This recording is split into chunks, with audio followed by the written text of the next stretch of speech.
그러니까 우리는 이제 약간 좀 미지의 영역으로 남아있던 것들이 있었잖아요. 윤석열이가 김영선 공천에 개입돼 있으면 어떤 경로로 가치를 추적하다 보니까 다 나왔어. 어제부로 다 나왔어. 한 번씩 볼게요. 당선인이 경선이라던데? 그러니까 이게 이 뉴스를 자세히 보시면 여러분들 자세히 보시면 이 뉴스에 윤석열의 경선 개입이 2번 나옵니다. 처음에는 경선이라던데잖아요.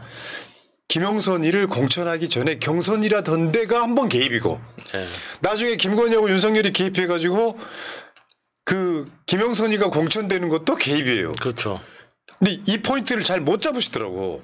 그러니까 말하자면 이준석의 이제 그 관련된 건데 이준석이 명태균한테 한 말입니다. 한기호 총장이 당시에 한기호가 국민의힘 사무총장이었고 한기호는 최근에 왜 그 우크라이나한테 뭐 해가지고 뭐 그 현재 붕짜자한테 그 한기호예요. 문자 주고받던. 나한테 경선이라고 하던데 당선인이 경선이라고 하던데. 라고 이제 취임식 전날 새벽에 지금 보낸 거죠. 그러니까 여기서 그 핵심은 아닌데 지금 이준석이 반말을 하고 있잖아요. 그러니까 저 두 사람이 실제로 굉장히 허심탄회하게 허물없이 지내는 사이였다고 하더라고요. 그래서 이게 명태균 씨가 이준석한테 준석아 밥 먹으러 와라. 준석이 지금 어디니? 뭐 이런 식으로 해가지고 뭐 형 동생 하면서 굉장히 허물없이 지냈다고 합니다. 그러니까 지금 김영선이 지금 보니까 이거는 경선이야라고 이렇게 사실 명태균한테 건드리는 거죠. 너 이거 어떻게 좀 움직여봐라고 말을 하는 거고 한기호 같은 경우에는 이준석이 당대표일 때 한기호를 임명한 사람인 거예요. 그러니까 그만큼 가깝기 때문에 정보가 바로바로 또 들어오는 면도 있었다. 여러분 이게 그 목소리가 없는 이유는요. 검찰이 확보한 문자를 언론에 계속 뿌려주고 있는 거예요. 명태균과 이준석이 그 서로 주고받은 문자를 뿌려주고 있는 상황이에요. 그래서 명태균이 추정컨대 명태균이 김건희를 움직일 거예요. 그러라고 또 문자를 보낸 그러니까 거죠. 여사님 뭐 저쩌고 이제 이야기를 하면 김건희가 윤석열을 움직일 거예요. 그리고 나서 통화를 하는 거죠. 아 오랜만에 또 한번 해보겠네요. 그 공관위에서 그거 나한테 들고 왔길래 내가 그 김영선이 경선 때부터 그 열심히 뛰었으니까 그거를 그 김영선이를 좀 해줘라 그랬는데 말이 많네 당해서 이렇게 해서 통화를 하게 된 거고 명태균이는 평생 은혜 잊지 않겠습니다가 된 거야. 그리고 실제로 공천이 됐죠. 사실 진짜 그게 핵심 아닙니까? 그러니까 새벽에 이준석이 문자를 보내고 그다음에 윤석열과 통화를 하고 그 다음날 취임식에서 이제 명태균 취임식에 참가를 하는 거죠. 그럼 여기서 지금 그 이따 자막 한번 보여줘봐요. 지금 우리가 나가고 있는 자막을 보여주시면 윤석열이 공관위에다가 저기 등장하는 인물이 어제 뭐가 나왔었냐면은 정진석 공관위원장 때 당연직인 사람들 있잖아요. 공관위에 들어가야 될 당연직인 사람들 중에 이준석의 증언에 의하면 당연직인 사람들을 넣지 말라고 하더라. 누가? 아니 그러니까 정진석이가. 정진석이는 윤석열의 절친이에요. 굉장히 친한 관계란 말이에요. 근데 그중에 그 9명 공관위원들 중에 한기호를 제외하고는 다 안 들어갔어요. 그런데 공관위에서 결정을 한 사항을 최고위로 올려. 뭐 최고위에서 이거 안 돼라고 반려를 시켜도 9명 중에 6명만 의결을 하면 통과시킬 수 있는 구조란 말이에요. 그러니까 정진석하고 한기호가 지금 정진석 공관위원장이고 한기호는 사무총장으로 들어갔잖아요. 이 상태에서 그걸 한기호가 이준석한테 당선인이 경선이라고 하던 데를 알려준 거잖아. 그럼 윤석열이가 먼저 정진석한테 머릿속에 생각이 없이 그건 뭐 경선해야지 뭐 이런 식으로 이야기를 했을 거 아니에요. 가볍게 이야기했을 수도 있고.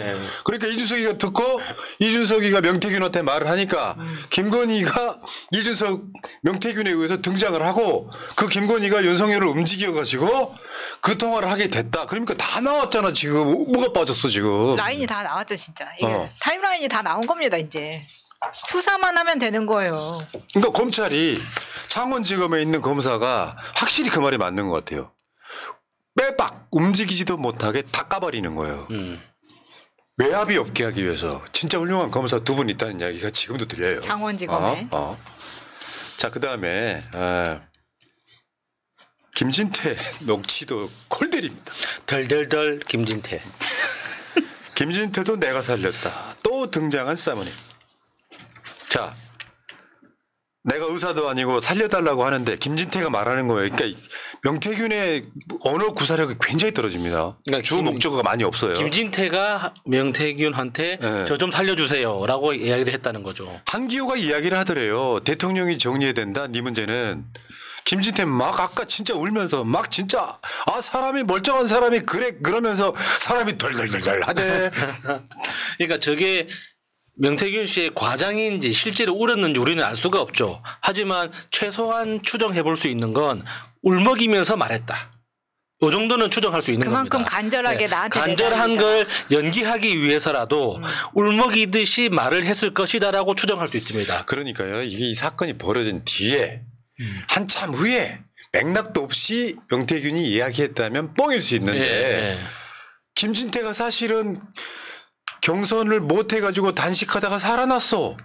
근데 왜 일반 공당에서 있잖아요. 일반 공당에서 컷오프 시켰는데 경선으로 가는 경우가 우리 보신 적이 얼마나 있으세요? 그런 경우는 그러니까 정말 극소수 예외적인 경우가 몇 번 있습니다. 근데 대부분 방법이 좀 극단적이었습니다. 대표적인 예로 저쪽 뭐 새누리당인 시절 그때 있잖아요. 보통 최고위원회에 들어가서 옷을 벗는다거나 들어 눕는다거나 뭐 그 정도로 극단적인 어떤 액션을 하지 않는 이상은 안 뒤집히죠. 아니 그래도 그거 뒤집히는 경우는 거의 없어. 그러니까 그런 경우가 있었기 때문에. 네가 그렇게 와서 저렇게 막 조폭들 끌고 가면 경선으로 해주면 정당 개판돼요. 그러니까 옷을 벗잖아요. 그래서 김진태가 살아났어요. 그 이야기는 우리가 많이 했잖아요. 네, 맞아요. 김건희가 가는 곳을 은밀하게 알려주고 근데 그 당시에 이런 거잖아요. 헬스클럽. 그 당시 상황을 명태균이 묘사한 거예요. 김진태는 그거 내가 살린 거야. 이제 어제 잠도 못 잤어. 김진태가 내보고 주무시면 안 돼요. 주무시면 안 돼요. 막 사모님 그래가 그래서 밤 12시 반에 내가 해결했잖아. 결국 이야기는 김진태가 김건희를 만나서 무릎을 꿇었다 이런 이야기인데. 그러니까 저거는 김건희가 가진 윤석열에 대한 영향력이 얼마나 큰지 진짜 딱 정확하게 볼 수 있는 거예요. 그러니까 윤석열이 아무리 정치판을 몰라도 김진태는 알잖아요. 자기가 검찰총장 이게 청문회 때 김진태가 얼마나 많이 진짜 우리가 보더라도 좀 심할 정도로 모욕적인 언사를 많이 했었거든요. 그러니까 다른 사람은 몰라도 김진태는 안다고. 그래서 황상무 상무를 공천했을 때 당연히 이거는 윤석열의 의지가 반영이 됐을 거란 말이에요. 근데 그걸 한 방에 뒤집은 게 김건희라는 뜻 아닙니까? 그러니까 김진태가 공천이 안 됐던 이유는 5.18 망언 뭐 이런 거랑 관련이 있거든요. 근데 그때 당시에 진짜 저렇게 이루어졌단 말이에요. 정진석 공관위원장이 김진태한테 전화를 해서 5.18하고 조계종 등 사과로 끝냈지. 어제 아침에 얘가 막 잊지 않겠습니다고 울고 그러니까 김진태도 명태균한테 잊지 않겠다라고 울고 막 그렇게 감사 의사를 전했다는 건데 나는 궁금한 게 하나 있습니다. 뭐냐면 그러면 김진태가 김건희한테 감사 표시 안 했을까? 눈치가 없으면 감사 표시를 안 했을 거고 눈치가 있으면 최재형 목사보다 더한 나는 감사 표시를 했을 거라고 생각해. 받았기 때문에 살아났을 수도 있죠. 아니야. 그 정도는 아닐 것 같아요. 급작스럽게 만들어진 상황은 충성맹서하러 갈 때 뭔가를 가져갔다? 아니. 그 다음에 공천 받고 당선된 뒤에 큰 거 하나 안기는 게 정상적인 루트죠. 아이고 왜 자꾸 이러세요? 이렇게 하면 안 되는 거예요. 뭐 그러면 땅이겠죠. 네. 자 어쨌든 그런 추정을 한번 해보고요. 그 다음에 이런 것도 있습니다. 오세훈 명태균 카톡 메시지가 나왔다는 것도 오세훈이는 자기가 명태균 모른다 그랬잖아요. 그 처음 한번 찾아왔길래 딱 보니 이상한 사람으로 보여서 그 다음부터 만남을 거절했다라고 이야기를 했는데 지금 보니까 카톡 메시지가 많이 나왔다. 검찰이 명태균 컴퓨터를 포렌식해서 나온 거예요. 모른다며. 아니 이게 컴퓨터도 이제 강혜경 씨한테 명태균이 이거 처리 좀 해라라고 했는데 그 컴퓨터를 집에 와서 켜보니까 이미 한번 포맷이 되어 있었다 그랬잖아요. 근데 포맷을 시켜도 포렌식을 하니까 지금 저렇게 나온 거예요. 네. 저기 보면은 21년 3월 2일 날 매불쇼 출연 동행자가 명태균이라고 나옵니다. 재밌더라고 저거. 근데 지금 오세훈이는 명태균을 전혀 모르는 상황이에요. 네. 이걸 말하는 거 보면은 저 매불쇼 작가가 인터뷰하는 걸 들었는데, 그러니까 3년 전이잖아요. 3년 전에 본 사람이 명태균이라는 걸 기억한다는 것 자체도 좀 이상하잖아요. 네. 그러니까 왜 그 기억할 수밖에 없느냐, 이제 작가가 하는 이야기가 처음 본 순간 너무 놀랐다는 거예요. 네. 자기 작은 아버지랑 너무 똑같이 생겨가지고 너무 똑같이 생겨가지고 깜짝 놀라서 기억을 한다. 기억을 안 할 수가 없다는 겁니다. 저 민주당 집회할 때 노래 불렀던 그 락밴드 하나 있어요. 명태균과 똑같이 생겼어요. 그 사람들이 명태균이 무대에 올라왔다고. 저 아시는 분 1번 하면. 유명하신 분인데 이름 갑자기 생각 안 나. 무슨 타카 카피. 타카피. 근데 실제로 그게 있었잖아요. 단독에 명태균이 오세훈한테 시장 할래요? 대통령 할래요? 너 나랑 사귈래? 밥 먹을래? 지금 이거 진짜 너무 저 영화의 한 장면이네. 그러니까 오세훈 이야기는 이따가 재밌는 자리에 따로 준비를 하긴 했는데요. 네. 양아치라고 합니다. 지금 명태균이가 오세훈을 바라보는 건 양아치다 이런 건데. 오세훈한테 특히 빡쳤더라고요. 다른 보도 한번 볼까요? 뉴스타파 오세훈 관련 명태균 비공개 여론조사 13건 입수. 이것도 명태균이가 오세훈한테 안 보여주고 혼자 보려고 그랬을까요? 저건 오세훈이 모를 수가 없죠. 근데 강혜경 씨에 의하면은 저 여론조사 대가를 다른 사람을 통해서 또 받았다면서요. 그러니까. 그게 이제 양아치 이야기의 이제 네. 그 시작점인데 받았다기보다는 내가 봤을 때 그냥 밥값 정도 지어준 게 아닌가 싶어. 그래서 더 열받은 거죠. 근데 저번에 서울시 국정감사 때 윤건영 의원이 물으니까 오세훈이 한숨을 푹 쉬더니 명태균 고소장 써놨다고. 그러니까 저 표정 있잖아요. 가소롭다는 표정. 아니 나하고 나는 명명백백하다. 저 표정. 모른다. 그리고 딱 잡았다면서 고소장 쓰겠다 길길이 날떴거든요. 근데 아직까지 고소장 저게 지금 국감 때인데 아직까지 쓰지 않았다. 넣지 않았다. 근데 넣지 않은 이유가 뭐냐 쓰지 그랬더니 않았을 수도 있어. 넣지 않은 이유는 그렇게 건건히 대응할 필요가 없다. 한동훈이는 그러니까 지금 오세훈도 이제 변호사 일을 오래 하다 보니까 제목만 고소장 써놓고 이제 뭐라고 시작해야 될지 모르는 거지. 첫 문장을 뭘로 그러니까 써야 지금 시작해야 될지. 명태균하고 안 걸린 사람이 없을 정도야. 예. 보세요. 대통령실에 정진석부터 시작해가지고 관련이 없는 자가 없을 정도. 그러니까 어쩌면 역사에서는 명태균 씨를 어떤 민주주의를 구원한 사람으로 기록될 수도 있을 것 같아요. 보수 세력 괴멸자. 예. 그러니까 우리나라 정치 기울어진 정치를 복원시킨 어떤 그 메시아의 핵심으로 이렇게 기록될 수도 있을 것 같아요. 그리고 이것도 있어. 명태균, 오세훈 여론조사 뒷돈 제공자로 재력가 김 씨를 지목했다. 저 김 씨가 굉장히 자주 등장하는 사람이기도 하고 오세훈의 후원 회장이었던 사람이더라고요. 그래서 저 사람 관련해서 나온 게 이제 명태균이 열받아서 공개했던 사진 중에서 김종인과 같이 찍었던 사진. 그러니까 명태균은 마치 김종인과 휴가를 같이 간 것처럼 저렇게 이야기했지만 사실은 김종인이 제주도에 있다고 하니까 거기를 찾아가서 만난 거였다. 근데 김종인이 당시에 지내고 있었던 저 별장이 지금 지목된 김 씨, 뒷돈을 줬다는 김 씨의 별장이라는 겁니다. 참, 야 오세훈도 좀 난감하겠어요. 아니 다른 것도 아니고 검찰이 포렌식 해봤더니 주고받은 메시지가 나와. 명태균한테 대해서 오세훈이 뭐라 그랬죠? 그냥 모른다 정도인 거죠 지금. 근데 이제 명태균은 자기 붙잡고 그렇게 울고불고 했다. 근데 명태균이 그 말했을 때 오세훈이 워낙 잘 우니까 정말 울었겠지. 그러네 생각해보니까. 평소에 물이랑 좀 친하더니 눈물도 많은가 보네. 항상 울잖아요 오세훈은. 근데 진짜 어마어마한 보도 쏟아지고 있습니다. 뭐냐면 명태균이 방산업체 대표까지 만나는 상황이에요. 놀랍지 않습니까? 명태균 압박의 억지 투자 계획, 기업들 증언까지 나오고 있습니다. 방산업체 관계자 말이에요. 창원 국가산단 지정 후 명 씨가 임원한테 전화했답니다. 창원 산단에 공장을 지어야 된다. 김영성 전 의원과 공장 관계자들에게 명 씨를 지역 총괄 본부장으로 김영선 전 의원이 소개했다는 거예요. 실제 명함까지 있어. 총괄 본부장. 국회의원실에 총괄 본부장이라는 직책이 있습니까? 없죠. 이거 주기 나름이야? 아니 사실 우리 보통 이제 그 머리 최고 수석 보좌관이라고 하잖아요. 네. 리더를. 사실 수석 보좌관이라는 직책도 없습니다. 그냥 보좌관, 비서관, 비서 이렇게 돼요. 그럼 비서관 밑에 비서예요? 아니 보좌관, 비서관, 비서.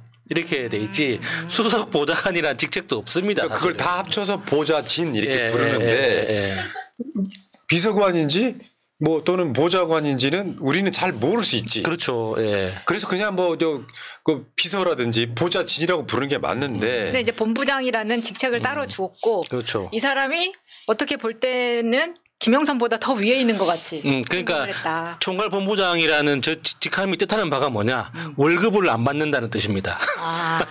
그러니까 2023년 3월 달이에요. 작년 3월 달입니다. 네.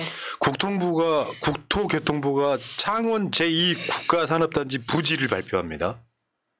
그때 이걸 사실상 기획했다라고 이야기하고 있는 게 명태균이에요. 근데 여기 방사능죠. 이게 저게 뭐냐면은 지난달이에요. 10월 달에 명태균이 MBC 취재진한테 대화했던 내용이에요. 저게. 우리나라 방산 51% 창원이 그 중심에 있고 땡땡과 땡땡이 여기에 있잖아. 막. 이를테면 우리가 알고 있는 방산업체들이 있어요. 두산에 있는 아니 창원에 있는 거면 대부분 다 아실 거예요. 가 여기 있잖아요. 공장들이랑. 그러면 너희들 여기다가 합작회사 만들어서 운영해라. 원천 기술은 우리가 공급해 줄게. 이런 식으로. 그러니까 이런 방산업체라고 하면 사실 어떻게 보면 국가 기관 산업일 그렇죠. 수도 있고 뭐 그거를 명태균이가 움직였다는 거예요. 근데 이 뒷배의 힘은 누구한테 나와? 김건희예요. 김영선은 그냥 허수아비고. 아니 그렇죠. 그렇지 않고서야 원천 기술을 자기가 공급해준단 말을 어떻게 해요? 네, 거기다가 그러니까 그 사업을 운영하는 사람들 입장에서 봤을 때는 명태균 씨는 정말 뜻보잡이에요.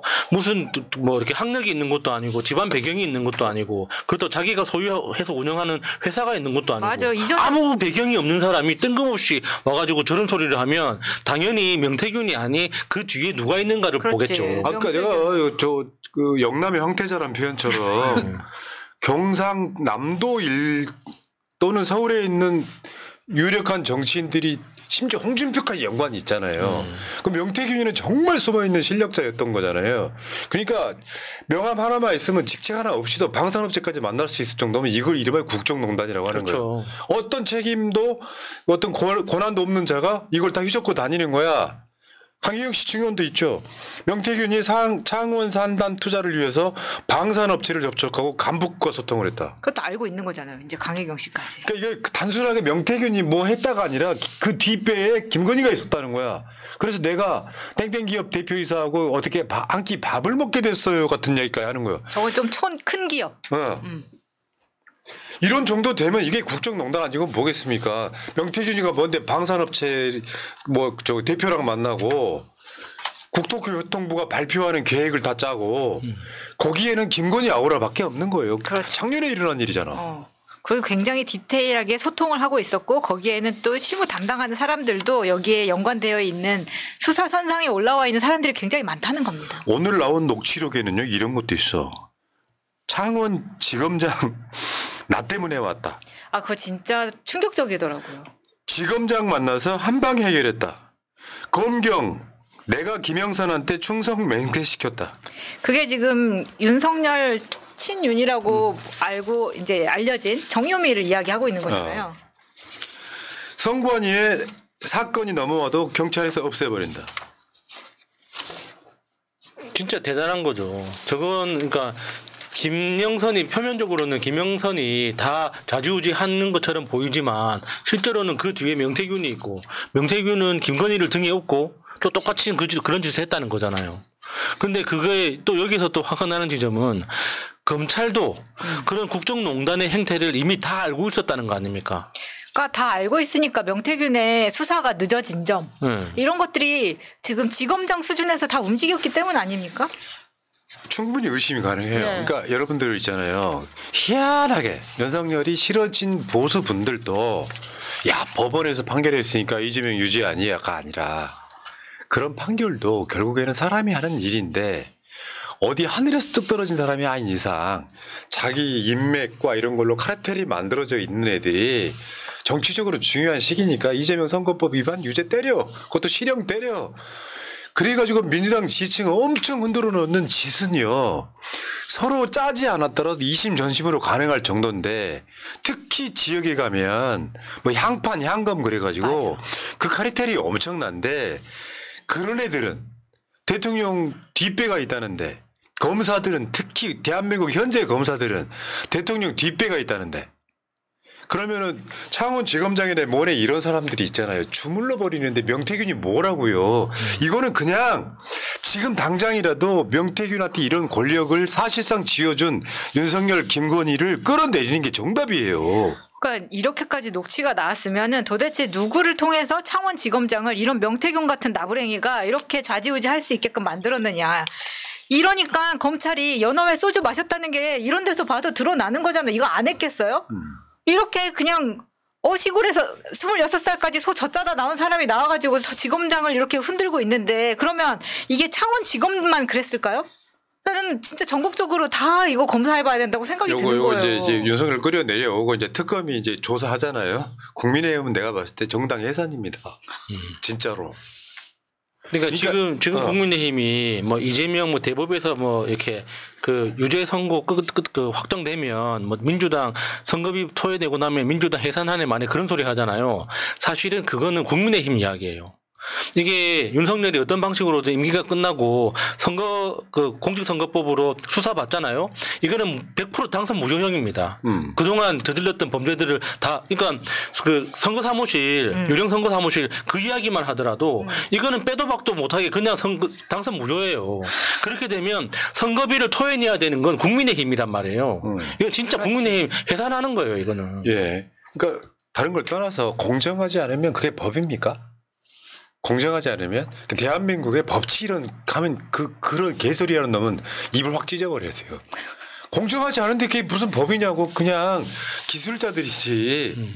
검사 판사 이렇게 물어보면 말하는 것도 웃긴 거예요. 어쨌건 명태균이가 그 지역에 내려온 이제 검사 나부랭이들 정도의 아까 그 마차님 이야기 정님이 이야기하는 건 아니에요.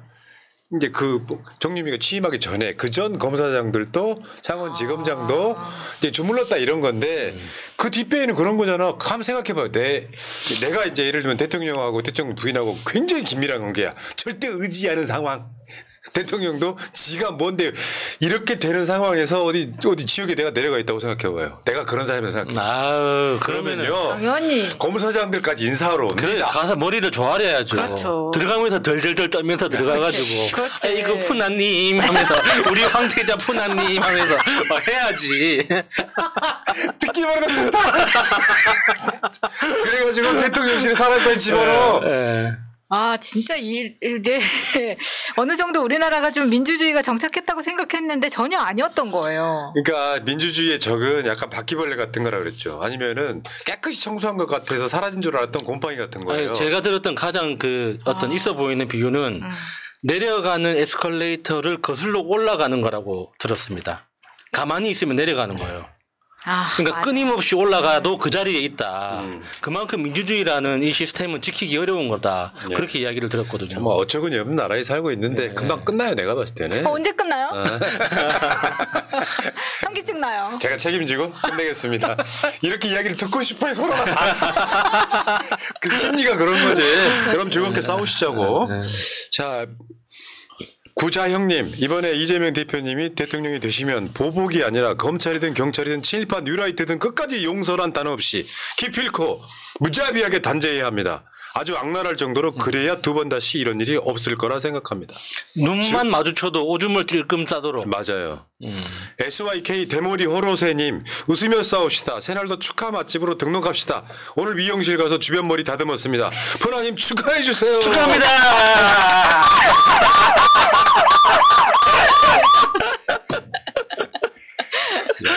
우리가 좀 남들이 보기엔 정신병자처럼 보일 수도 있어요. 이래야 버텨. 그러니까 일단 이 이야기는 여기까지. 여러분 좋아요 좀 눌러주세요. 네.